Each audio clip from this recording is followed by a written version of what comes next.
Quiero dar también las gracias a nuestro presidente Juan Luis, porque me ha dado la oportunidad de iniciarme un poco en estos actos, que soy un poco novata, pero muchas gracias también. Y a Santi, que con tanto cariño y tanto esfuerzo pues, ha organizado este ciclo de conferencias, cuyo inicio pues, lo tenemos hoy con Marcelo. A todos los asistentes, como ha dicho Carlos también, muchísimas gracias, que este día tan horrible de frío y de viento, pues por asistir aquí, por tanto también vuestro apoyo. Y por supuesto a nuestro ponente, Marcelo, a quien, bueno, yo siento una gran admiración, también tengo una vista con él, y bueno, pues, por su generosidad de aceptar nuestra invitación y de pues iniciar nuestro ciclo de conferencias, que es uno de los platos fuertes que tenemos preparado. Voy a presentarlo, bueno, arqueólogo de profesión y un entusiasta trabajador en la conservación de bienes de nuestro patrimonio. Empezó investigando el territorio de la ciudad iberorromana de Atalayuela, en Puerto del Rey, y más tarde pasó a investigar y difundir el patrimonio arqueológico de Marroquíes Vascos, en Jaén Capital. Y desde hace unos años todo su trabajo y pasión pues, están centrados en el conjunto arqueológico y en el Museo de Castro de Linares. Ha colaborado en muchísimas publicaciones y también con la Universidad de Jaén y con otros organismos. Y bueno, yo no voy a extenderme mucho más, simplemente quiero eso. Darle las gracias de nuevo a él, a nuestro director y nada, darle paso a la conferencia que se va a titular La Dama Flavia de los Robles, ¿no? No. Un poquito más largo. Me era imposible reducirlo tanto. Vengo a hablarles de la dama, pero sobre todo de los robles. Y vamos a empezar con los robles. Estupendo. Espero que lleguemos a la también. Bueno, muchísimas gracias.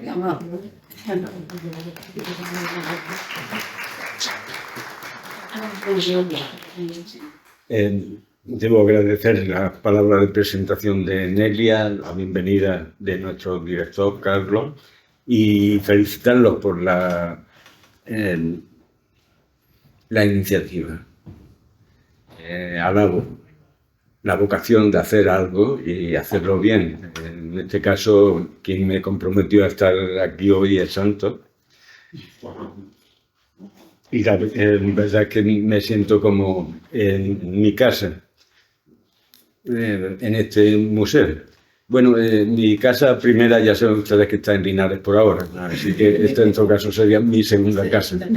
Pero tengo recuerdos de cuando estudiaba aquí cerca en el Instituto Virgen del Carmen de pasar las mañanas y las tardes perdidas visitando este museo y no sé hasta qué punto esa experiencia o esas visitas reiteradas acabaron influyendo en mi dedicación profesional en el futuro. Pero lo considero mi casa, por lo menos en algunas instituciones tienen una dimensión íntima con ella y ese es el caso que, en definitiva, no me podía negar, lo que quieran. ¿Vale? Hay que corresponder a lo que se hace. Me comentó Santos que habían decidido como asociación de amigos del museo que se adoptara el nombre de don José Prat del Palacio y que como icono de la asociación iba a estar la Dama de los Robles. Y fue algo que realmente no me sorprendió, porque en realidad es ya un icono y es normal que hubieran pensado en ella. Había traído unas imágenes, me voy a apoyar en ellas para ordenar lo que tenga que decir. Si el título era un poquito más largo, era imposible. Yo he querido poner de relieve la dama como era el encargo, pero también el sello. Ese es el principal valor que tenemos, la vinculación de los muebles con lo inmueble. Y un ambiente. José Luis Serrano habla de un Jaén periurbano, pues un Jaén suburbano, en la misma dirección. La ciudad histórica no interesa porque encierra la historia de nuestra propia ciudad, pero también nos interesa el entorno, porque en estos años hemos ido conociendo que además de la ciudad existe el campo. y tampoco admite muchas formas de estar.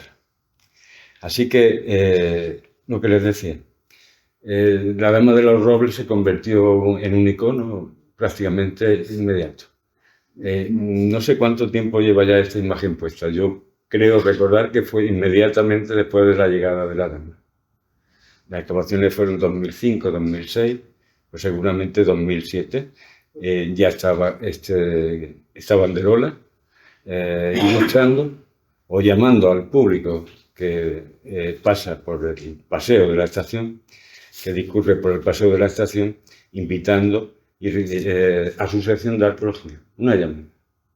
Y ahí sigue. Supongo que alguna vez la cambiarán. Y no solamente eso.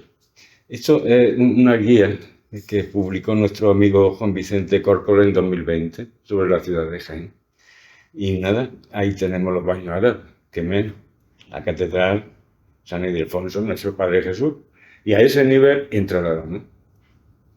También la tenemos ahí. De hecho, parece más bien que el vaso ibérico, que es la otra que querían resaltar en la portada, lo hubieran puesto como complemento de la Dama más que de una etapa distinta, pero ahí la tenemos. Así que no me sorprendió que finalmente pensaran en la Dama porque tiene esa capacidad de atrapar. Y lo primero que nos atrapa de la Dama, de cualquier escultura, es que pudieran ser humanos. Que detrás vemos una persona concreta, de manera que eso no seduce. Por otra parte, también le advertí a Santos, y quiero empezar por ahí, que yo no era la persona más adecuada para hablar de la Dama, ¿no? Apareció en el contexto de esas excavaciones en 2005 y 2006. En 2007 ya se publicó en la revista Musa el director de la excavación, el compañero Antonio López Marco, y el profesor Luis Baena del Alcázar, un especialista en escultura romana y que también contribuyó en su día al inventario de la arquitectura, de la escultura romana de la provincia de Jaén. Así que un entendido de primer nivel en ese tema. Y no solamente fue esa primera publicación Musa, después se publicó en otras revistas de la Universidad Pablo de Olavide y volvieron a presentar la Dama. Y ya por independencia, solamente el profesor Luis Baena de Alcázar volvió a insistir también en otra publicación posterior en el tema. Hay mucho ya escrito y eso es siempre un beneficio para el patrimonio que construyamos, que lo conozcamos y sobre todo que lo conozcan otros, lo vean con otros ojos y ya no quiere decir que no se pueda volver sobre la Dama. A mí esta convocatoria me ha hecho repensar algo sobre la Dama, no mucho, pero por lo menos darle vuelta a lo que otros han dicho para revisar eso. Y por otro lado, el sitio. Es el valor principal, como les decía. Aquí tenemos otra Dama y tenemos otras esculturas. Pero el hecho de que sepamos exactamente dónde apareció nos remite al contexto. Y por tanto, multiplica su capacidad de significar algo. Detrás de la Dama hemos hecho. Y esos hechos han dejado, algunos muy dolorosos, han dejado la huella en la Dama. De manera que ese es un valor que no tiene otra escultura del museo, que es el valor, digamos, documental. Ya no solo la obra en sí misma, sino el contexto del que procede. Es como la evidencia del crimen. Si la encontramos muerto, punto. Se acabó nuestras indagaciones. Pero si investigamos el entorno, no es posible que lleguemos a unas conclusiones sobre las circunstancias. Trasciende la propia obra, el valor documental que tiene la Dama. Y eso tiene que ver con el sitio. Y el sitio, aparte de la extensa documentación que la excavación generó en su día, ha sido también estudiado por mucha gente, pero especialmente por José Luis Serrano Peña y su equipo. De manera que en muchas publicaciones, pero la última, que yo tenga registrado. De manera que yo no voy a decir nada que no esté dicho ya antes sobre el sitio. Entonces ya la duda existencial, ¿y qué vengo yo a decir aquí? Si todo lo han dicho ya otros. Yo quiero llevar este tema a mi terreno. Y mi terreno es el patrimonio, los bienes patrimoniales y el valor de esos bienes patrimoniales. De manera que esa es la dirección que vamos a seguir hoy. Viendo una oportunidad en que tengamos, la damos, y el conjunto de cultura que la acompaña, la tengamos expuesta en este museo. Y me consta que próximamente veremos cómo se vuelve a presentar al público. Me gustaría que algo similar ocurriera respecto a los robles. De manera que los materiales remitieran al sitio y el sitio a los materiales. No es nada imaginativo, es lo que hacemos todos los días en Castro, que es una forma de recuperar patrimonio para la ciudad. Sin duda, en los dos casos, adelanto las conclusiones, son bienes patrimoniales muy relevantes, en gran parte por su singularidad. De manera que no solamente se han recuperado y los conservamos, sino que encima se han estudiado y tenemos algo que decir sobre esos materiales. Hay un relato. Desde un punto de vista patrimonial, eso es lo más importante. Podemos irnos a la documentación de muchas actividades arqueológicas, a las memorias finales que se van generando. Y será una descripción de los trabajos de campo que se han hecho. Pero no hay relato. Las cosas empiezan y acaban en esa descripción. En cambio, cuando miramos a la dama, también tenemos que mirar un hecho histórico relevante. La concesión del derecho latino a la ciudad y la constitución de Auge. De manera que una cosa no se puede entender sin la otra. Y en términos actuales, ese momento se podría considerar como un cambio constitucional, porque lo fue, del ordenamiento político vigente, pero yo suscribo y me siento comprometido con la misma valoración, pero también significó un cambio en el modo de producir. De manera que eso se parece más a una revolución que a un cambio de constitución, o un cambio constitucional que implica una alteración profunda de los... Y en ese contexto surge esto. Así que ese es el fondo. Pero tenemos ese fondo para saber cómo tenemos que interpretar o leer la dama de los robles.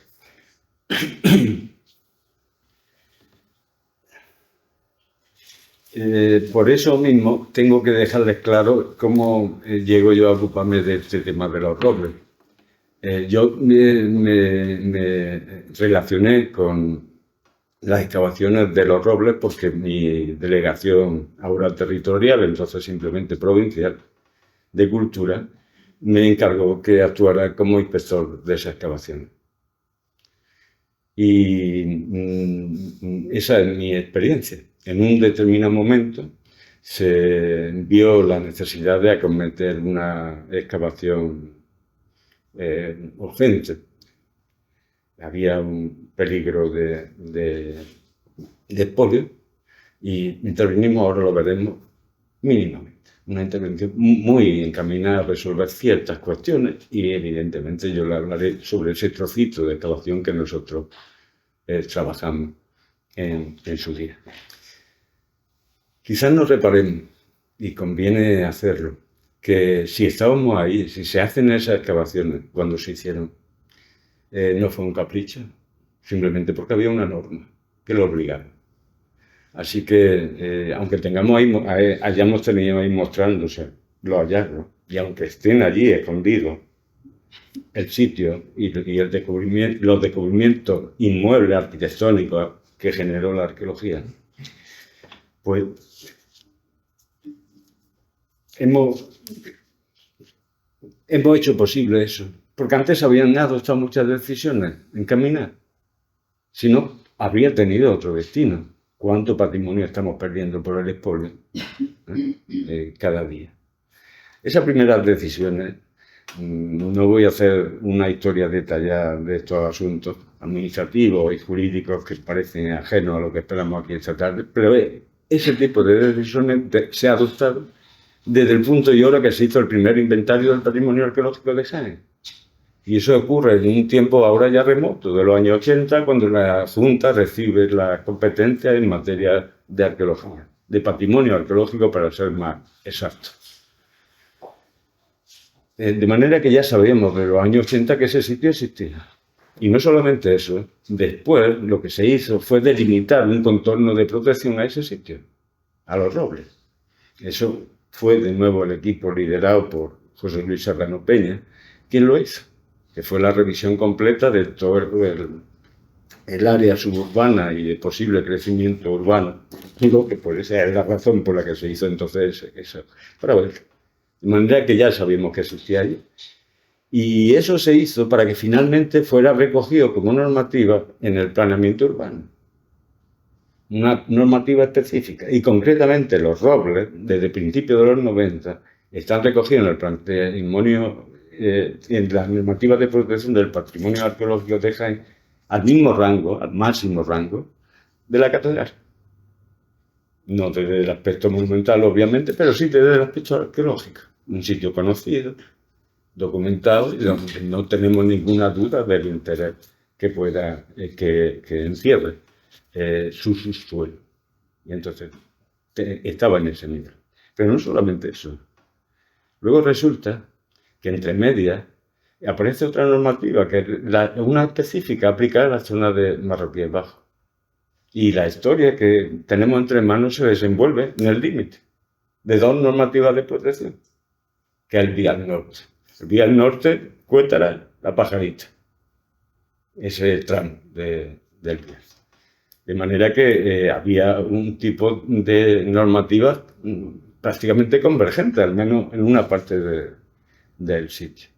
Cuando se planteó hacer ese vial, sabíamos exactamente el potencial. No sabíamos exactamente lo que había, pero sí que era un sitio que había que, ya de partida, sabíamos lo suficiente para saber que tenía un interés relevante. A base de esa normativa, fueron los promotores públicos y privados de la obra los que han venido acometiendo la investigación arqueológica. Y a partir de esos resultados, la administración competente ha decidido si los proyectos podían seguir adelante o no. En este caso concreto, se estuvieron excavando prácticamente simultáneamente dos áreas de este mismo sitio. Una dentro de Marroquíes Bajo, digamos a este lado del vial, y otra al otro lado, una zona verde prevista en ese sector. Veíamos cómo emerger, tener unos datos de superficie, tomados en la superficie, de repente había datos más contundentes. En el caso de la necrópolis, una serie de monumentos funerarios, aparte de otras decenas o centenares de tumbas más sencillas, que ordenaban un espacio directamente ordenado por esas tumbas y, según apuntaba el excavador, posiblemente relacionado con el camino. Otro valor adicional que cobra importancia. Tenemos a los vivos en el asentamiento y a los muertos. De manera que ya tenemos otros dos espacios que dialogan entre ellos. Otro aspecto desde un punto de vista documental interesante. Tenemos dos espacios básicos. Vamos a ver algunas imágenes. Esta ya tiene su tiempo, ¿vale? Yo tenía pelo, cosa que ya no tengo tanto, ¿vale? Esa fue esa pequeña intervención que les decía. En este caso se presentaron los resultados que habían dado la excavación arqueológica previa a la que dirigía López Marcos, y a partir de los resultados que se habían obtenido, se hizo un informe, se adoptó una resolución desfavorable al proyecto, porque había que conservar estos restos. Aparte de los que hoy nos traen aquí, que están adentrados ya en la zona verde que quedó, estos estaban había otros muy importantes directamente bajo el vial. Y eso eran una almazara de época romana, con 6 prensas, y una tecnología que francamente no hemos visto en ningún sitio. Y completaba a su vez otra, la que había aparecido con las mismas dimensiones en Cuétara, con cronologías similares. 2 cálculos que han hecho, han barajado quienes han investigado esos 2 establecimientos. Estamos hablando de instalaciones dispuestas para molturar millones de kilos de aceitunas. Con lo que también tiene una singularidad importante, y eso quedaba debajo del viaje, sin conocer otra referencia. Por lo menos si hubiera otra, y exactamente igual, bueno, tendríamos una compensación, pero es que en este caso estamos ante un elemento único. Y bueno, no tengo yo que decir el interés que puede tener el patrimonio de Jaén vinculado al olivo. Está. Esto no es que no lo tengamos que inventar nosotros, es que está. De manera que también es relevante en ese sentido. Es algo que tiene que ver con la identidad actual de esta provincia y tiene una cierta relevancia. Pues les decía que, como se adoptó esa resolución negativa, se fue a una modificación del proyecto. No vamos a entrar en detalles porque desde un punto de vista urbanístico deja bastante que desear la solución que finalmente se adoptó. Pero preservó el asentamiento y la necrópolis. Eso significó que hubo que modificar el trazado previsto inicialmente para ese vial y hubo que cambiar también sus dimensiones. De manera que el vial finalmente se ejecutó en el espacio que separaba a los vivos de los muertos. Y ambos los teníamos en 2 zonas verdes, donde en principio, dependiendo ya la fórmula que se obtuviera, se puede integrar. Tampoco pensemos en un sitio para ser visitado por la arqueología, sino que lo que estamos pensando es mejorar la imagen urbana, mejorar la calidad de una determinada zona verde como espacio cotidiano. Además del aprovechamiento cultural o turístico que pudieran llegar a tener en algún momento. Y allí siguen, pendientes de esos bienes de que llegue su momento. En concreto, la excavación se hace porque se cavó parcialmente una piscina. Realmente se localizaron 3 lados. Iba a quedar un frente de excavación expuesto, un par de metros de terreno, expuesto en la misma piscina, donde habían aparecido las esculturas que aparecieron, que tuvieron la repercusión mediática que la tenían. Ahí el expolio estaba asegurado. Si habían aparecido esas esculturas tan estupendas, no sabíamos si era poco o mucho, en ese lado de la piscina, porque no en otro. Y entonces se hace esa pequeña intervención para salvar el peligro. La única manera de evitar un expolio más o menos inicial era que lo recuperáramos nosotros antes. Así que en eso estuvimos trabajando. Este que ven aquí es el primer corte que se plantea. Teníamos estas 3 partes ya, estos 3 lados que estoy señalando, y siempre actuamos igual. Por mala que sea, hay que construir una hipótesis y ver qué sucede. La mayoría de las veces nos equivocamos, por supuesto, pero poco a poco, confrontando la realidad con nuestra hipótesis, nos vamos acercando un poco. A nosotros lo que temíamos realmente, que no se cumplió, es que tuviéramos un estanque parecido al que tenemos en la Manzana C, de unos 60 metros de largo. No sabíamos en qué consistía este espacio ni teníamos ninguna previsión. Así que ese primer corte se hace para saber si era cuadrada. Aquí lo planteamos y aquí salió el vértice, de manera que la piscina era cuadrada. Respiramos, porque si no seguiríamos cerro arriba, hasta ver hasta dónde llegaba la piscina. Y abordamos una excavación del entorno inmediato,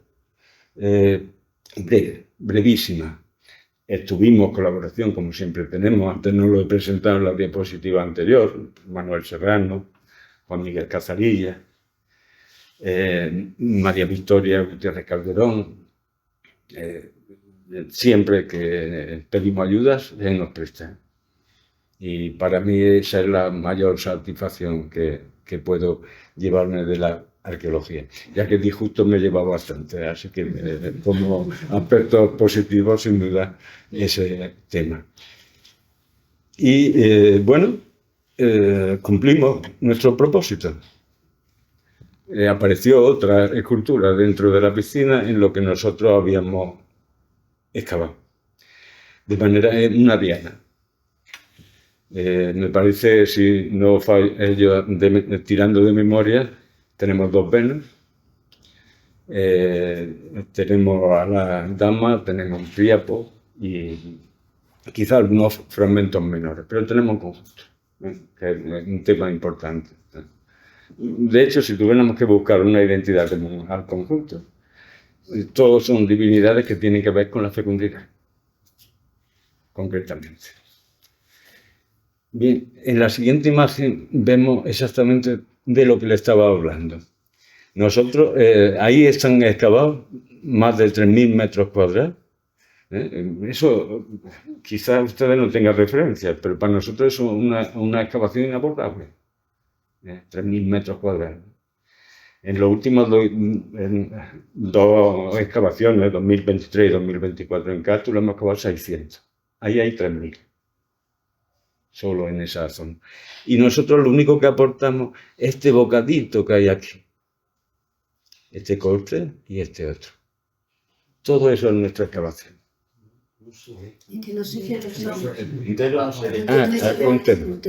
Bueno, es que tampoco me puedo acercar a la pantalla, pero un trozo pequeño, en el borde este, en el que... ¿No ven ustedes el puntero entonces? No. Bueno, pues entonces no insisto más. En el borde que ven arriba, en la parte de arriba, ahí está la piscina, por un lado, y luego un entrante, un ligero entrante. Eso es lo que excavamos nosotros. No les podría decir los metros cuadrados, pero una parte mínima. A este lado, debajo del vial, lo que tenemos es la necrópolis, que ya había excavado el otro equipo. Y todavía estaba en pie el cortijo de los robles, con 2 árboles que le permiten identificarse desde fuera. Un ciprés y una palmera que pasó mejor vida. El ciprés me acerqué expresamente antes de ayer para asegurarme que estaba en su sitio. Y está en su sitio. Lo único que lo acompañan un montón de pinos y están oscureciendo al ciprés, ¿no? Ya apenas se reconoce, pero porque está medio oculto.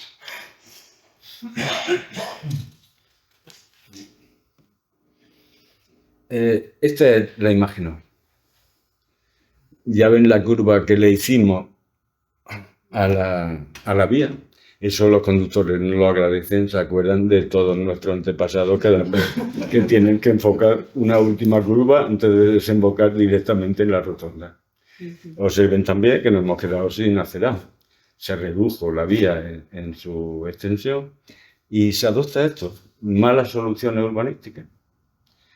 Pero esa decisión entre conservar o no hay que lidiarla. ¿Qué hacen? Normalmente no solemos hacer cosas perfectas, pero yo creo que vamos desarrollando ciertas destrezas en buscar las menos malas, en intuir las posibilidades que quieran. Han pasado casi 20 años y ahí siguen. En la parte de abajo están viendo todavía lo poco que queda del antiguo cauce del Morinillo.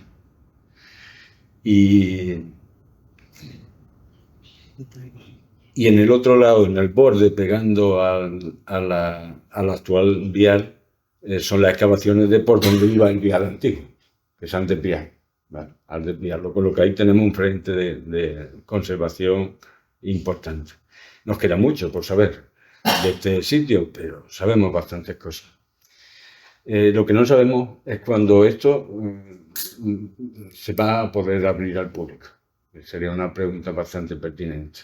Es un recurso excepcional. Por cierto, el proyecto de musealización se quedó redactado en un cajón, tanto de las zonas verdes como del asentamiento conocido. Y por supuesto que el sitio requerirá en su día nueva excavación. No estaría mal, ¿no? Pero solamente lo que hay ya excavado merece la pena ser conservado. Y a esta ciudad no le viene mal ciertos recursos, ¿vale? Un recurso para la ciudad, con una temática, el aceite de oliva y los orígenes remotos de la ciudad que son relevantes, si no tiene un cierto interés en este sitio. Vamos a entrar en materia. Veo que llevo el camino de llegar al final de la conferencia sin que aparezca la cama, ¿vale? Hasta otra. Me disculpan la poca calidad de esta imagen, pero para acercarnos a cualquier sitio, no solamente a los robles, tenemos que empezar por el lugar, por la localización. No por nada, sino porque la localización no ha cambiado en los últimos 2000, 4000 años, cuando digan. Pero alguien decidió en algún momento establecerse allí. Así que las motivaciones con la elección de la localización son siempre relevantes, si llegamos a comprenderlas, porque eligen ese primer sitio y no otro. Y la topografía de la ciudad, ese es un punto clave. No tiene un especial relieve topográfico. Es un terrete, no es Santa Catalina. Pero en esa distancia se mueve. Esto es lo que ocurre si miramos la ciudad desde allí, lo que estamos viendo. Todo el agua que cae en esta vertiente norte de la ciudad, y sobre todo en la ciudad histórica, acaba allí. Si nosotros salimos por la puerta del museo y empezamos a bajar, llegaremos a la primera fase del boulevard. Nos meteremos en la segunda y luego de repente subimos un poquito, allí tenemos los robles, después de la pajarita. Es una cosa relevante, ese sitio. Esa posición significa que es como si tuviera enfrente la ciudad. De hecho, sería muy recomendable reconocer la ciudad desde el exterior. Alguien que hiciera ese camino que le invitaba, se da la vuelta cuando llega al cerro y está viendo de frente la ciudad. Esa opción no la hemos tenido mientras hemos estado bajando. No tenemos perspectiva para ver. Es la primera vez que vemos la ciudad de frente. Y luego, a continuación, lo que vemos es un gran llano, el polígono actual. De manera que sería un terreno casi ignoto. Yo recuerdo en los 80, todavía ese sector plantado de olivares, y allí había que conocer muy bien el camino, que yo era una selva en la que te perdías con mucha facilidad. Y está el punto que controla el llano. Es como una rótula que unifica dos espacios muy distintos. Ese llano inmenso, con muchos recursos de agua. Ahora es difícil de comprender, porque ahora ya el agua está canalizada en otros lados.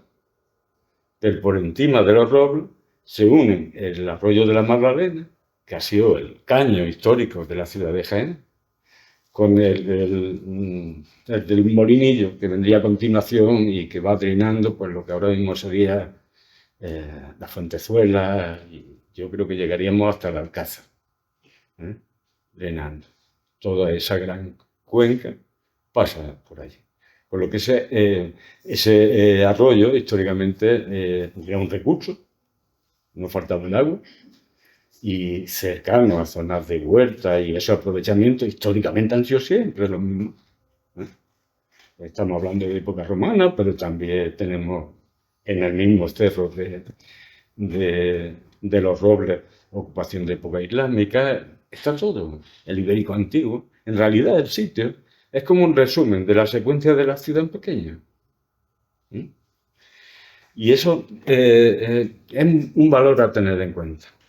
No obstante, lo que descubrimos tenía bastante complejidad.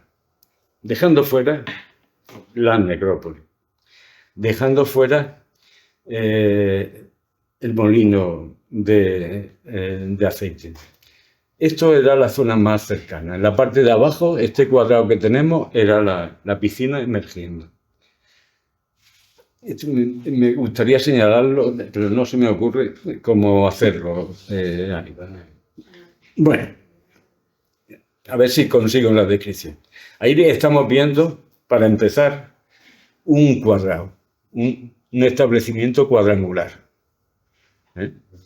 En esta zona de aquí, pero claro, como ustedes no ven, el puntero no lo ven. Vemos un cuadrado, una primera fase de edificación. Después vemos un patio aquí, que gira. O sea, otra obra distinta, que ignora ya la preexistencia. Luego, sobre eso, aparece el edificio de la piscina. Y aún después aparecerá otro gran edificio con doble ábside. Eso es muy complicado. Ese solapamiento, que es básico en la estratigrafía urbana, entenderlo eso tiene una cierta complicación.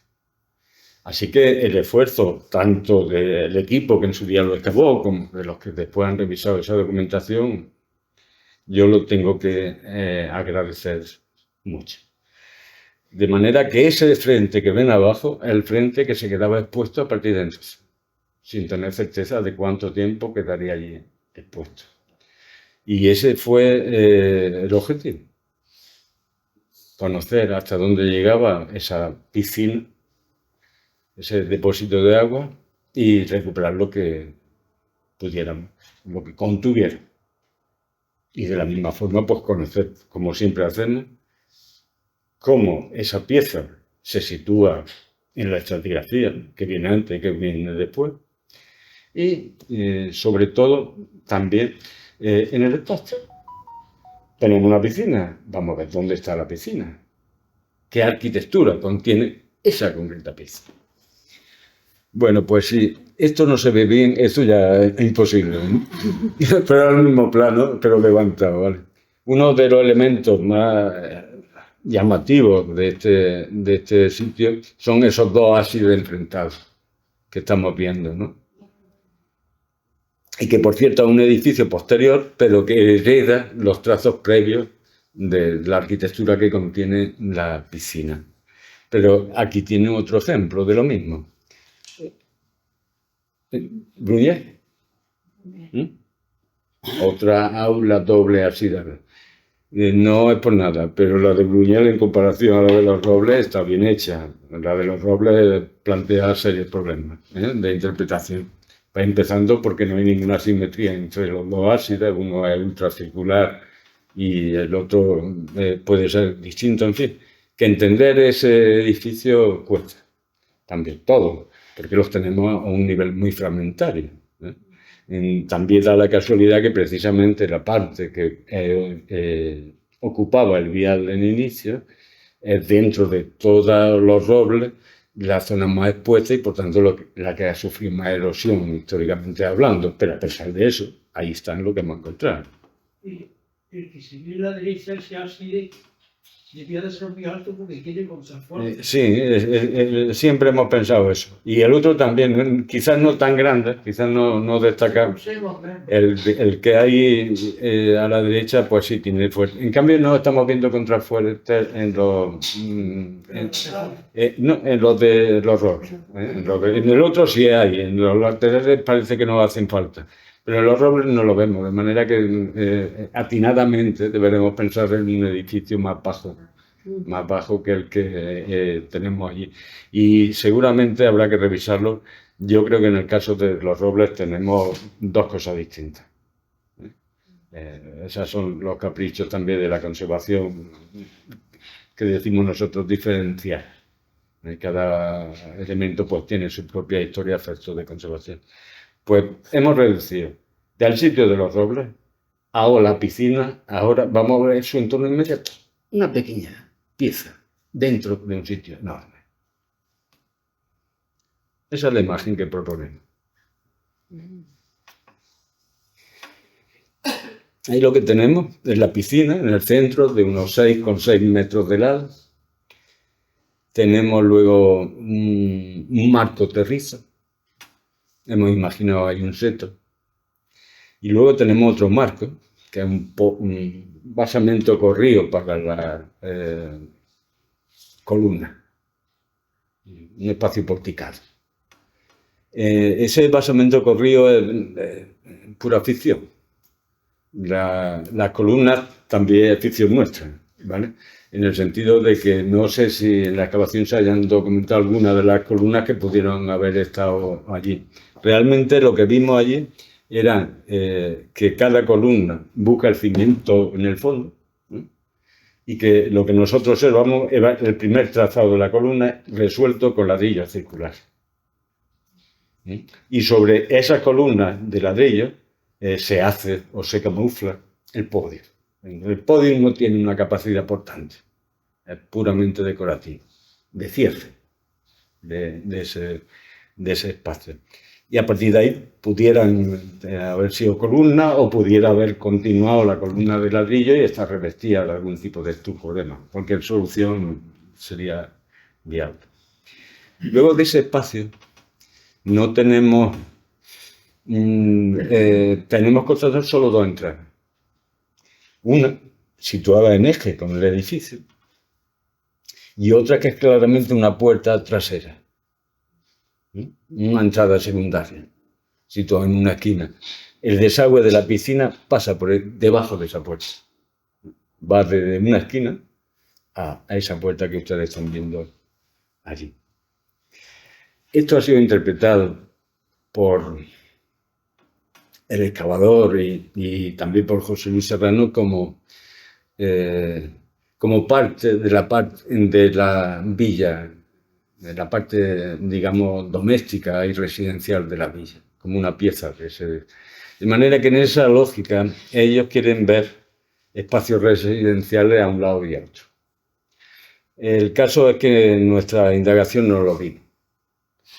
En el lado de arriba que ustedes ven, que es el más cercano al arroyo, porque directamente lo tenemos perdido, pero lo que hay a continuación en la misma época es un desnivel, con un desnivel considerable, es otra cosa.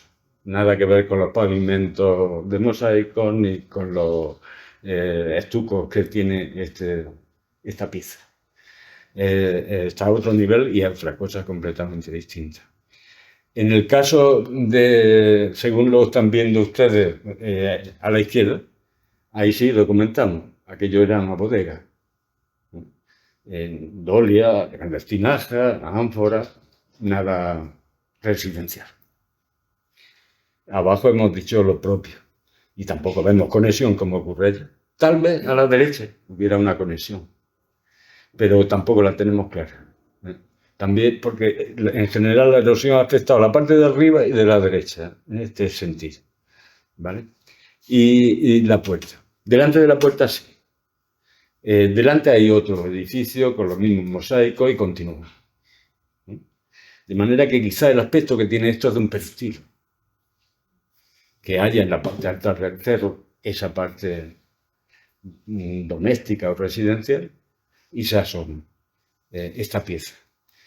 En un entorno un poco mejorable, ¿no? Porque ahí lo que tienen al lado es el molino, inmediatamente después. Y estamos en el borde del arroyo, no es un sitio especialmente privilegiado, pero eso es lo que hay. Lo que hemos podido detectar ahí. Podría ser eso, pero no extraña. No extraña que no hayamos dado hasta ahora dentro de los robles con una parte noble y residencial claramente definida. No, puede que esté esperando, pero por el momento no la conocemos. De manera que esto no es el núcleo de una zona residencial, esto no es un pórtico. Esto en todo caso será el final de la vivienda, un último espacio. Un peristilo, más bien un peristilo. Y lo importante, aunque excaváramos muy poco, lo que encontramos en la parte de abajo es el lugar que ocupó el fuego. De hecho, había indicios muy claros de que de vez en cuando el ara o lo que hubiera ahí se le había ido la mano al fuego y se habían quemado la pared y la piga. Había un uso continuado como fuego. Y vinculado a ese uso continuado del fuego, lo que pasaba por el fuego: espigas, aceitunas, monedas, ofrendas. La posición de la dama no la conocemos, pero la ordenación de ese espacio nos ha hecho pensar en un eje norte-sur, de manera que la dama la tendríamos al otro lado de la ofrenda, ¿vale? Presidiendo. Lo que no nos queda ya muy claro es si es una mera observadora de lo que va a ocurrir allí, o está, está formando parte de la acción, ¿vale? Si debemos considerar esta cultura, no digo al mismo nivel, pero al mismo hilo que las demás divinidades, o la vemos ajena a ese conjunto. De hecho, tiene otra escala, que no son las que tenemos hasta aquí.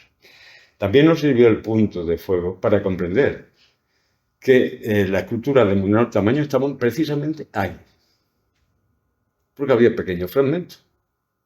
Aparte de la diana, que es más grande, pero había pequeños fragmentos de otras, de algunas de las otras que habían aparecido. Así que ese grupo de esculturas menores en tamaño estaban aglomerados ahí. La propuesta que hace José Luis Serrano es considerar eso, yo creo que con buen criterio, un sagrario, un pequeño templo doméstico. Un sitio donde se están haciendo ofrendas. Si prescindimos de la parte residencial, nos cuesta trabajo seguir pensando en esto como una villa. Si nos vamos a la cronología, también nos cuesta trabajo seguir pensando como una villa, porque habría aparecido en un tiempo muy temprano y luego una perduración que en algunos casos ocurre hacia época medieval, pero que no deja de ser una rareza. La ocupación de los robles se inicia como mínimo en el Ibérico Antiguo, lo tartésico, y de ahí sigue. Y luego hay otro tema que es importante, o por lo menos a mí me asalta la duda, no tanto por lo que nos falta, sino por lo que tenemos. Una fábrica de aceite capaz de molturar millones de kilos, y vamos a entender que la instalación se ha hecho adecuada al uso que va a tener. Eso implica una actividad, ¿cómo llamarla?, casi fabril. Eso no está pensado en molturar la aceituna de una finca. En todo caso, es una finca enorme. Y no es esa la imagen que las prospecciones y en algunos casos excavaciones de todo el entorno de los robles nos está dando. Ahí hay mucha pequeña propiedad, simples casas. El campo está muy habitado. No vemos una finca enorme, por lo menos en ese momento. ¿Vale? De manera que hay que buscar un nombre para esto. Lo mismo villa no es el más acertado. José Luis Serrano planteaba una duda. Esto en muchas cosas no se parece a una villa. Tenemos muchos términos para referirnos a asentamientos menores en el campo. Bueno, casa lo podemos seguir usando. De hecho, yo creo que una de las aportaciones más importantes en el reconocimiento del poblamiento romano es ver que existen otras cosas en el campo que no son las villas. Que es una pequeña casa campesina donde hay un espacio que existen. Lo que pasa es que como no eran la élite edificando y han dejado restos más modestos, han tenido que esperar nuestra época para que nos interese igual los de arriba que los de abajo. Pero seguramente ese es un tipo de asentamiento romano mucho más frecuente en toda la campiña que las villas. Un arqueólogo italiano, Andrea Carandini, decía, y siempre me ha parecido muy significativo, la villa, en el fondo, es la excepción dominante. ¿Sí? No todo el campo se está explotando desde villas. Hay distintos avatares a través del tiempo. Así que aquí tenemos un problema, que hay que identificar de qué estamos hablando para este asentamiento al que le sobra la parte fluctual o está sobredimensionado. Y por otro lado, le falta todavía partes que sería inseparables. De hecho, la evidencia que tenemos sobre esa parte residencial son indirectas. si pensamos que ahí tiene que haber una parte noble y residencial, es porque algunas de las tumbas que han salido son monumentos fantásticos. Así que gente como el crío que ocupara el sarcófago de plomo que se ha estado exhibiendo hasta hace poco y se seguirá exhibiendo, una joya de oro para un niño. Y los recursos de mármol, de soluciones, son iguales. Son son edificaciones muy nobles, muy notables. Luego habrá muchas tumbas comunes. De manera que esa gente deberá vivir ahí. Por eso ellos buscan la parte residencial, para no buscarle una explicación. Pero que en todo caso no la hemos encontrado hasta ahora. El único espacio que se acomodaba más a eso era esto, que a un sacrario. Yo le veo un problema de escala. Un sacrario se resuelve, pues sí, puede estar en un peristilo, puede estar en algún punto del atrio, en algún punto de la casa. Un peristilo es un lugar recurrente. Pero aquí es que parece que todo es un sacrario. Todo funciona conjuntamente. De manera que lo mismo, aquí también necesitamos otra palabra. Lo mismo tenemos que ver, no siendo, que es evidente, un templo urbano, qué tipo de lugar religioso o de edificio religioso puede estar establecido en el campo. ¿Vale?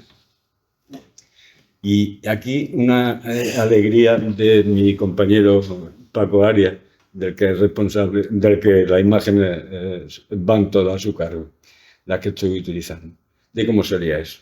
Un primer plano, con el lugar donde estuviera la ara, donde hemos visto que estaba la ofrenda y donde hemos visto los efectos del fuego. La piscina intermedia, con el sector separándolo. El ara ocuparía ese espacio terrizo de 1,60 m que tenemos.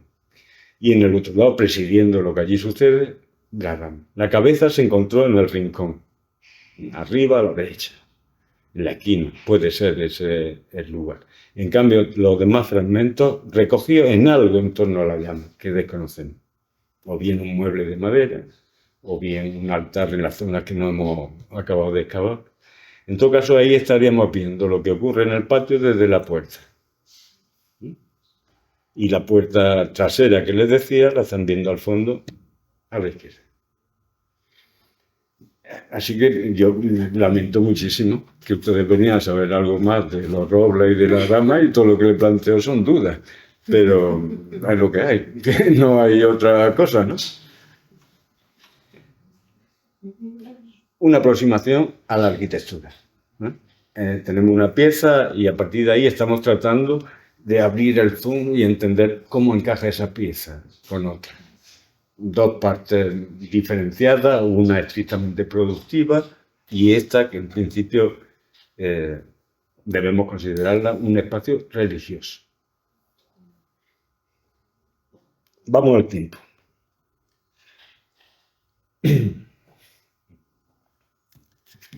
Eso es el frente que nosotros nos encontramos sí, tengo que ir deprisa, ¿vale? Vamos a retomar. Ese es el frente, ese es el interior de la piscina tal como nosotros lo encontramos. Antes de empezar a trabajar, pues, digamos que levantamos astas y dibujamos, limpiamos y dibujamos una secuencia de estratigráfica. La maraña parece tremenda, pero en cambio las cosas son más claras de lo que parece. Lo más antiguo está abajo, lo más reciente está arriba. En la primera imagen, la de abajo, lo que tenemos es el vaso de la piscina. Así que hay un momento en el que se construye la piscina y se está usando y limpiando. Se construye a finales del siglo I y está vigente hasta inicios del IV. Eso han pasado más de 200 años. 220, 230. Es como si una obra de la época de la colonización de Carlos III esté en uso un tiempo. Pues sí, un tiempo. Ese es el tiempo. Eso no deja huella. Así mucho tiempo Y lo único que podemos ver es pequeñas modificaciones, obras, reparaciones que sufre el vaso a lo largo del tiempo, sin poder especificar gran cosa. Luego empieza, ya en la segunda de abajo, la segunda imagen, empieza un periodo donde, en comparación a eso, todo ocurre muy deprisa. Lo que están viendo ahí, en la segunda, es como una capa de lodo se han depositado en el fondo de la piscina. Ese breve estrato que cubre el suelo, el fondo de la piscina, que lo hemos pintado de rojo, ¿vale? Para que se reconociera mejor. Eso significa que hace ese uso, que ya no hay mantenimiento, que ya nadie limpia. Se ha clausurado. En el de abajo, entre la ofrenda, les decía que había un conjunto de monedas. La más reciente, Galeno, el emperador Galeno. Esa está acuñada a mediados del siglo III. Estaba desgastada, costó trabajo catalogarla, de manera que a la divinidad le da igual que sean flor de cuño que estén usadas. Así que debemos pensar un momento ya del cuarto para que se seguían haciendo todavía esa ofrenda. Ese es el dato más cronológico para nosotros más reciente, pero seguro que en el conjunto de la excavación hay otros muchos que permiten precisarlo. Con esos datos nosotros iríamos al principio del cuarto, para el último momento en el que hay una actividad ritual y un mantenimiento. ¿Qué ocurre entonces? Se clausura. Empieza el abandono. Ya no se limpia la piscina y aparecen esos lodos. Lo mismo vemos fuera de la piscina. Lo que vemos son tejas caídas, un edificio que ya no tiene mantenimiento. Esa es otra capa, otro momento. Y a continuación, en la tercera, ese nivel verde, el fosforito que hemos pintado ahí, ese es el nivel de destrucción de la escultura. Toda de golpe. Un sitio que ya no estaba en uso, alguien lo destruye. Y empieza una demolición en condiciones. El estrato amarillo. Se cierra el ciclo. Un ciclo que se había iniciado a finales del siglo I.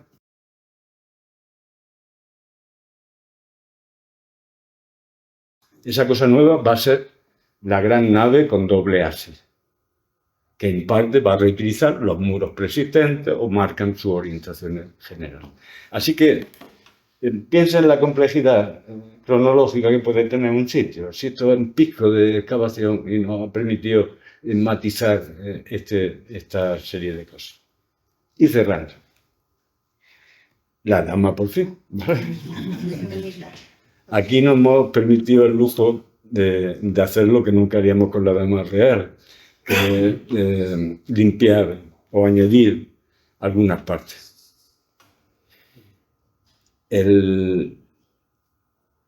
La imagen que están viendo a la derecha. En la forma me remito a lo que otros han publicado, pero el profesor Baena las compara con otras imágenes del territorio peninsular. La más cercana que hay es en bronce de Ampurias, la que él encuentra más cercana. Las demás son unas imitaciones bastante deplorables de nuestro caso. Y en cambio la más cercana en ordenación es una que se conserva de Italia, obviamente, que es en el Museo Nacional Romano. Es la más cercana que hemos visto. Según el profesor Baena, tiene un tamaño superior al natural. Yo esas comparaciones siempre me han parecido bastante irrisorias. El natural de una mujer bajita o el natural de una mujer muy alta, no sabemos qué es exactamente un tamaño natural y hasta qué punto era importante. Pero sí que es especialmente grande. Seguimos hablando de una dama. El profesor Baena plantea que sea la domina de esa villa hermana. Bueno, puede ser, pero está recogiendo claramente la imagen de Domicia Longina y encima la está representando más grande todavía. yo, de ser la emperatriz, no sé si me gustaría que una de mis devotas se representara todavía más grande que yo. Vamos, no sé si eso cuadra. Pero en todo caso no se acepta que se pueda identificar con la emperatriz. Yo, en cambio, creo que sí, que es la emperatriz. Y básicamente no por el tamaño, que sí suele importar en este caso, sino porque todavía hay otro atributo más que nos falta de la cabeza. Si la observáramos desde atrás, estoy por ir al principio de la presentación. Sí, eso voy a hacer para que ustedes la observen. Vamos a ver. Aquí. Esta imagen de perfil. Ahí hay una superficie extrañamente continua. Ahí no tenemos el relieve, el volumen del resto de la escultura. También señala el profesor Baena que con lo grave que está en general toda la pieza, que mal le han hecho la oreja, ¿no? De manera que seguramente lo que estamos asistiendo es que lleva una pieza que en parte oculta, una diadema de bronce, ¿vale? En mármol no conocemos muchos casos, pero en alguna aparece la diadema. En la moneda siempre. De manera que imaginen a la señora, aparte de ese tupé extraordinario, por encima, por detrás, por decirlo así, no sé cuánto.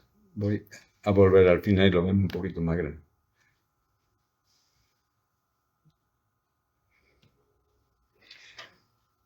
Imagínense rematando eso con un creciente lunar todavía más alta, ¿vale? Todavía más alta, con una pieza todavía que destacará más. Eso nunca vamos a tocar la original, ¿eh? Ni lo vamos a simular. Pero sí abre una línea. Yo no he visto que en las publicaciones que se mencione que haya una pieza que haya aparecido algo similar. Me extraña que no haya reparado nadie en una cosa tan evidente, que no tiene relieve. Y que en cambio en la representación de esta misma emperatriz están presentes. De manera que yo ya no puedo dejar de imaginarla con una luna todavía más alta rematando. Una diadema que para cualquiera que la hubiera se le antojaría una mismísima corona, ¿vale? Así que digamos que son pruebas circunstanciales, pero en todo caso están apuntando a otorgar un mayor relieve a esta escultura. Estaremos hablando de la presencia de la propia Casa Imperial en el edificio que se está haciendo. Y esa posición en un lado, de alguna forma, están asumiendo la función de Kaiser. No me extiendo mal, prometí que acabaría hablando aunque me costara trabajo, pero sí les pongo una imagen rápida, que la deben entender como un juego.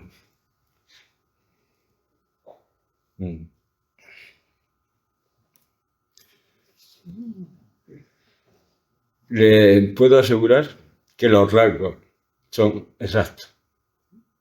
En esta, a ver, ¿por qué no? En esta,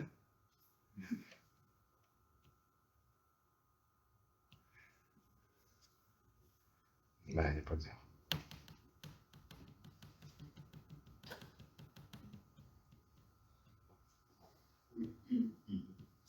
En esta, pasamos al rubio, pelirroja y negra. Yo me quedo con la negra.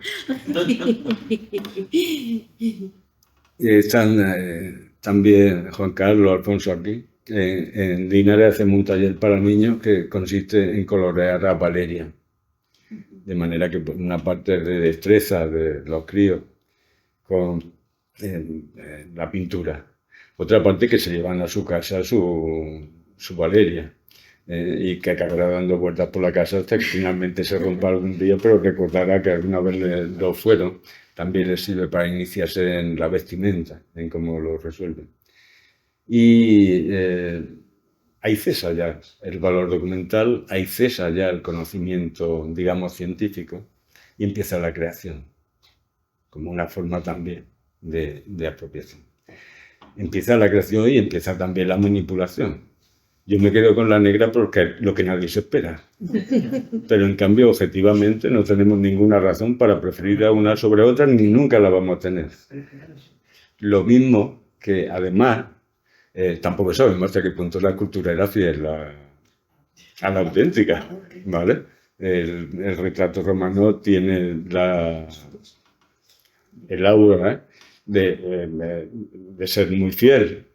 Pero bueno, estamos hablando de retratos públicos. ¿Quién se resiste a retocar algo de lo que buenamente haga falta, ¿no? A la hora de mejorar o hacerlo? Pero pasamos a otro plano, ¿no? Esto, en cierto sentido, puede parecer un juego peligroso hasta cierto punto. ¿Por qué vamos tan allá si nadie nos lo ha pedido? ¿Qué más nos da?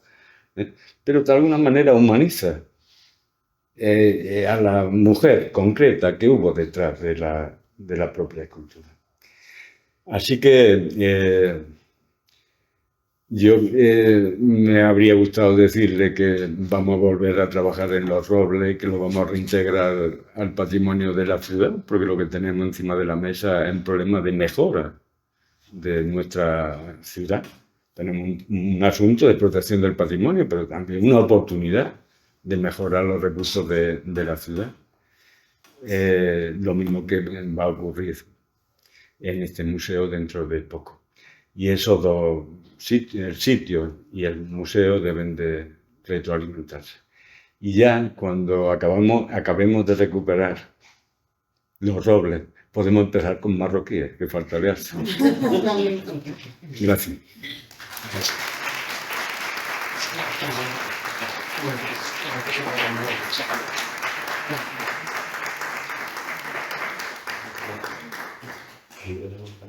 Estoy a su disposición.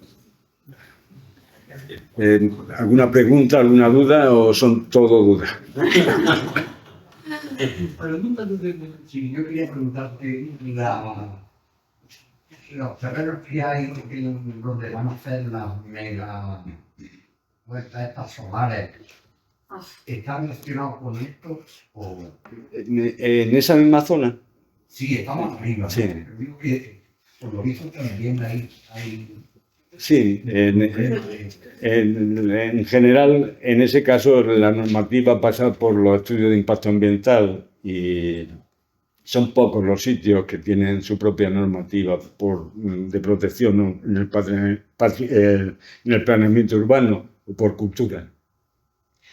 Pero también el medio ambiente es quien tiene que ver el impacto de cualquier obra sobre lo que a nosotros nos puede parecer más obvio, como es la fauna o la flora, pero también lo tiene que ver con otros recursos del territorio, como el patrimonio. De manera que esos megaproyectos llevan su propio estudio de impacto y ahí se contempla también si hay que adoptar medidas o si directamente en algún caso no fuera viable o la afección fuera tal que no se justificara. No conozco el detalle de esa en concreto, pero dentro de lo que cabe tendrá un impacto visual, pero al patrimonio suelen afectar muy puntualmente, literalmente, porque son puntos de apoyo muy puntuales los que en el mejor de los casos afectan. Pero en todo caso, para eso está la normativa medioambiental, para analizar ese impacto. Cuando hicieron la planificación en la ampliación urbanística de Marroquíes Bajo, ¿no hicieron antes una prospección arqueológica? 94. Sí, 94. Es que hacer una prospección arqueológica ya se debe de Ah. primero excavar y después planificar. Sí, pero va dos pasos por delante. Se prospectó todo y hay datos que no se me van de la cabeza. 69 sitios arqueológicos en toda la zona donde se había programado el crecimiento urbano, que esa banda que vemos que surge, este vial que surge de la carretera de Madrid, llega en la planificación urbana a la Aymora. Sí, sí. Así que eso fue lo que se hizo más detenidamente para ver lo que había. En la zona de Marroquíes se detectaron muchas pequeñas. pero nunca a partir de los datos de la prospección, ni quienes lo hicieron, ni quienes lo supervisamos, llegamos a ver el poblado de Marroquí. Esa certeza solamente se tuvo cuando ya la obra estaba en marcha. Y por eso la aplicación de la normativa del Marroquí bajo y la catalogación se hizo cuando se paraliza la obra en marcha. Una situación conflictiva, donde la haya y de difícil solución. Y personalmente me tocó, porque yo venía de otro sitio que no tenía nada que ver con la Delegación Cultura y fuimos derecho a las obras paralizadas y la tensión que eso obviamente genera. Era un tema grave. Y luego ya sale una normativa específica que se solapa a la construcción. Nosotros estamos defendiendo la normativa de la conservación, de la protección del patrimonio, pero es que la otra normativa, que es la construcción, era igual de legal. Eso es un enfrentamiento sin solución. En la Villa de los Robles, en la Almazara, ahí vino una visita que bueno, yo prácticamente la organicé y la propuse en una reunión a nivel cultural relacionada con la cultura del aceite en la historia. O sea, la historia del olivo, más que las calidades. Y entonces pues, yo veía ir a visitar esa fue un arqueólogo del ayuntamiento que nos abrió para entrar. Y vimos un pesillo sobre el cual habían construido después un trapecio. ¿Tienes conocimiento de eso? Sí, la Almazara tiene una historia dilatada. Lo que los excavadores dicen de la Almazara es que se inicia con el Primer Imperio y que ese proyecto tan exorbitante corresponde a ese momento. Mientras que a finales del siglo I lo que tenemos ya es una restricción. Está en un uso 2, 3, pero que ya no es la antigua instalación y su capacidad productiva. Y cambia, efectivamente, cambia la tecnología del prensado a lo largo del tiempo. Hay dos tecnologías sucesivas. Hay otro con la misma circunstancia en el Museo de Baena, el Museo de Baena, idéntico. Y otro contrapeso también muy notable en la glorieta que hay por encima, en la segunda fase del Gran Eje, cuando subimos para arriba. Ese contrapeso lo estuve yo siguiendo, que dio muchos tumbos por Jaime. No, ese salió en las viviendas de Sí, pero lo apartaron varias veces con las máquinas. Y entonces yo fui a la Diputación porque me dijeron que eso estaba en la Diputación. Pues si quería me daban permiso para llevármelo. Porque yo dije, un día de esto lo echaron un vertedero. Y ya entonces eso espabiló una cosa, lo pusieron en esa glorieta donde está. Es que yo estuve tratando de eso con los niños de salvar. Y digo, cuando quieran en un sitio, pues van a por eso. De todas maneras, si lo pusieron ahí es porque alguien le dijo que lo pusieran ahí. Yo no dije que lo pusieran ahí. Nosotros sí, nosotros sí. Lo que no veíamos es la pieza en mitad del garaje. Un pesillo igual que ese estaba en esa caída, en la granja de perros esa que hay por bajo del cementerio viejo. Hay una colonita de unos gatos y ahí entraba de noche, más una vez patrulando y había un pesillo ahí, que ahí lo habían llevado. Yo ese tema... Y de ahí desapareció. Ese tema, como conoce el libro José Luis Serrano, mejor que yo como interlocutor en el mundo del aceite en época romana. ¿Alguna otra pregunta? Marcelo, ¿sabes si se ha hecho algún estudio comparativo entre la cabeza y de la dama y las monedas, el retrato de las monedas de época? Que yo sepa no, pero es que son incomparables. Todavía hoy, con los recursos que tenemos, podemos llegar a tratar, de hecho ya hay muchos objetos tridimensionales, de hacer una comparación más exhaustiva o de los restos. Hemos estado jugando también con ese tema.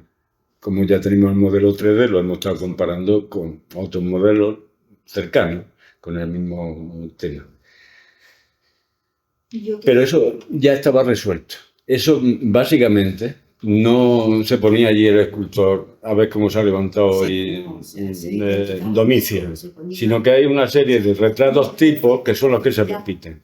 Por lo que este nuestro no es un retrato nuevo, ya está. Pero en comparación al italiano, este tiene mejor factura que el italiano. Está hecho mejor que en ese caso. Y debe responder a un tipo. Lo mismo no es el tipo más frecuente. Quizás en esa revisión futura, eso está muy lejos de nuestro campo. Pero en esa revisión futura, las representaciones primeras no son interesantes o están muy lejanas. Las representaciones ya del segundo también, si alguna hay o algunas propuestas hay de llevársela hasta época de Trajana, la obra. Pero que lo que corresponde al momento de Domiciano en el poder, 81-96. Y sobre todo el tratamiento y la corona de Augusta es la que está determinando en este caso. Y nada, me he contenido y hablamos un poco de Cástulo, ¿eh? Pero que esta temática curiosamente, entre las culturas pequeñas, dos Venus, por si no había duda de que tenemos entre manos. Creo que eso es el tema del mosaico de los amores también, Venus. Yo te quiero hacer una pregunta. Cada vez se ve que fuera una cortijada y no una villa. Bueno, una cortijada asociada a una almazara, como ahora hay muchas fincas que tienen un cortijo asociado a una almazara. ¿Y lo otro fuera una especie de capilla o no tiene...? Lo que pasa es que cortijos como tal no conocemos en época romana. Ya. La palabra de origen, la actualidad, corte, también la idea. Me siento que quiere que le dé una respuesta. Yo creo que esto no tiene que ver con una villa. Esto es un establecimiento industrial, quizás relacionado con la recaudación de impuestos, de aceitunas que tienen que transformarse en un primer horizonte. ¿En qué se ha convertido eso? Después del impacto de la creación del municipio a finales de siglo, pues a lo mejor entonces sí. Pero esa inmensidad, el impuesto se está cobrando en especie, hasta la municipalización seguramente en muchos casos. Y por tanto, lo que es excepcional es las instalaciones para molturar la aceituna. La producción puede venir de donde venga. Y desde luego no se van a llevar la aceituna a Roma, se la llevan ya al líquido. Bueno, pues tampoco, también estamos produciendo ahora aceite para que salga de Jaén. La opción sería un edificio más bien de tipo administrativo. O en términos jurídicos, aunque no he pensado yo nunca, o por lo menos no tengo resuelto, otra duda más, es qué forma arquitectónica puede adquirir un dominio imperial, un punto donde se están produciendo cosas especiales y que es directamente la Casa Imperial la que administra y dispone a su libre antojo. Ana. No, en cuanto a lo que habéis dicho era almazara, que en realidad yo lo que tengo leído es que no hay otra almazara tan grande en el Mediterráneo como esta almazara, eso es una producción excepcional. Y bueno, aunque ha salido noticia en prensa, creo que la mañana que pues no ha sido poca noticia porque ha sido muy reciente, así que voy a dar la buena noticia. Yo soy compañera de Marcelo, compañera de muchas familias, de gobierno de muchas cosas, de la Jubilación Provincial.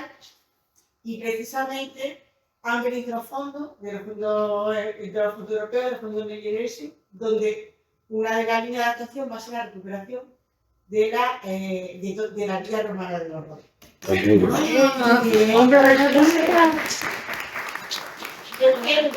cosa, la verdad que nos llegó hace como 4 años, 3 años y medio, 4 años del ayuntamiento. Tenía un gran interés precisamente como capital, siempre se habla de que Jaén es la capital del mundo del aceite y el ayuntamiento tenía su vista puesta en esta recuperación, porque habla de la mayor cultura del mundo, habla también de una cultura milenaria y esa cultura milenaria la queremos para.